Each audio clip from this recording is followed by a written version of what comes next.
వచ్చే అసెంబ్లీలో సమావేశాలు ఆంధ్రప్రదేశ్లో నిర్వహించేందుకు ఏర్పాట్లు చేస్తున్నారు ఏపీ స్పీకర్ కోడెల శివప్రసాద్ రెడ్డి.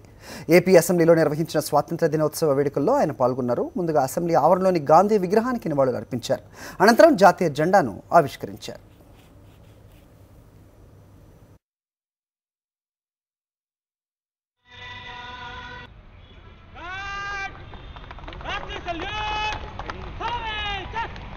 जनगणमन अधिनायक जय हे भारत भाग्य विधाता द्राविड उत्कल गंगा विंध्य हिमाचल यमुना गंगा उच्चल जलधि तरंगा तव शुभ नामे जागे तव शुभ आशीष मांगे।